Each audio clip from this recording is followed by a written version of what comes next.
Assalamualaikum warahmatullahi wabarakatuh. Terlebih dahulu, izinkan saya membuka pendapat saya mengenai pengaruh rakan sebaya. Rakan sebaya memainkan peranan yang sangat penting kepada pembentukan dan pembangunan seseorang individu. Ini kerana para remaja dipengaruhi oleh pendapat dan pandangan rakan sebaya yang mana lebih tinggi daripada pengaruh ibu bapa. Ada masanya mereka merasa lebih selesa berbincang atau bercerita masalah mereka dengan rakan sebaya.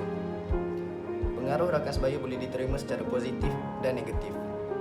Ibu bapa berhak mengawal dan mengambil tahu siapa dan dengan siapa anak mereka berkawan. Definisi rakan sebaya. Menurut Kamus Dewan edisi keempat, rakan sebaya ialah sahabat yang sama umurnya dan mempunyai lingkungan latar belakang yang sama dan suka bersama dalam pelbagai aktiviti dan maklumat, atau dalam kata lain, mempunyai minat yang sama. Apabila minat itu sama, bagi mereka rakan sebaya itu merupakan sumber informasi dan orang yang boleh dipercayai. Permasalahan atau apa-apa yang perlu dikongsi akan dirujuk dengan rakan sebaya. Hal ini kerana wujudnya perapatan yang jitu disebabkan nilai kepercayaan dan minat yang sama. Antara ciri-ciri pengaruh negatif rakan sebaya termasuklah mengambil bahan terlarang seperti dadah, mabuk kerana meminum minuman keras seperti arak, mencuri, ponteng sekolah, memakai pakaian yang tidak sopan hanya kerana ingin mengikut trend terkini, tidak menghormati orang tua, suka menggunakan kata-kata kasar, bersikap kurang ajar. Faktor-faktor yang menyebabkan pengaruh negatif rakan sebaya. Kurang perhatian daripada orang tua menyebabkan seseorang remaja itu berasa bebas melakukan apa sahaja yang diingini. Kurang didikan agama menyebabkan seseorang remaja itu tidak tahu membezakan apa yang salah dan apa yang betul. Remaja terlalu selesa apabila berkawan menyebabkan mereka ingin mengikut segala perkara yang dilakukan oleh rakannya yang lain. Berkawan dengan kelompok yang salah menyebabkan remaja disuruh melakukan sesuatu perkara yang tidak elok. Tersalah memilih rakan yang bersikap negatif. Sanggup melakukan apa-apa sahaja untuk mengekalkan persahabatan.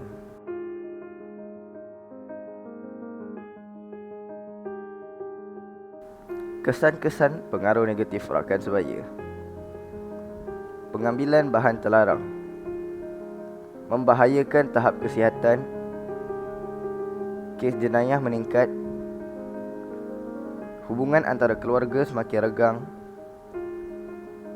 prestasi belajar semakin merosot dan menambahkan dosa.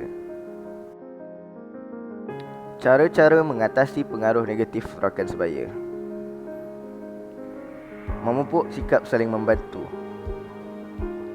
Remaja yang mempunyai penghargaan ke diri positif memainkan peranan penting dalam memberikan bantuan kepada remaja yang mempunyai penghargaan ke diri yang rendah dalam menyiapkan tugasan yang diberikan oleh guru.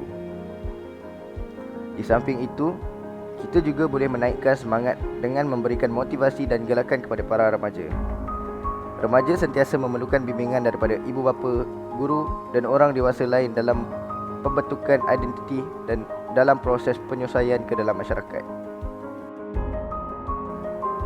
Kesimpulannya, untuk membendung masalah sosial ini daripada terus menular, pihak-pihak yang terlibat harus berganding bahu dan memainkan peranan masing-masing.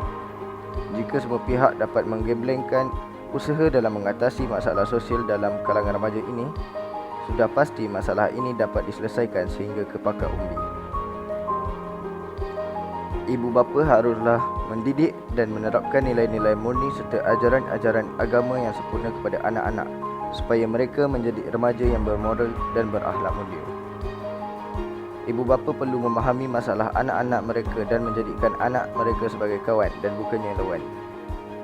Selain itu, ahli keluarga yang lain seperti abang dan kakak juga berperanan dalam memastikan adik-adik dipantau dengan sempurna.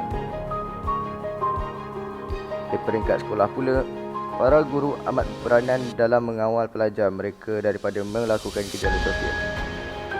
Sikap lepas tangan sesetengah guru seharusnya tidak dicontohi kerana pelajar merupakan tanggungjawab mereka ketika berada di sekolah. Para guru juga harus peka dan sentiasa terbuka kepada mendengar masalah pelajar serta menasihati mereka secara baik. Di samping itu, disiplin di sekolah juga perlu dipertingkatkan. Hubungan erat antara ibu bapa dan guru perlu dipertingkatkan supaya ibu bapa sentiasa mendapat maklum balas daripada guru yang mengajar anak-anak mereka. Pihak sekolah juga seharusnya memperhebat unit kaunseling untuk membantu pelajar-pelajar yang bermasalah supaya mereka tidak berasa terpinggir.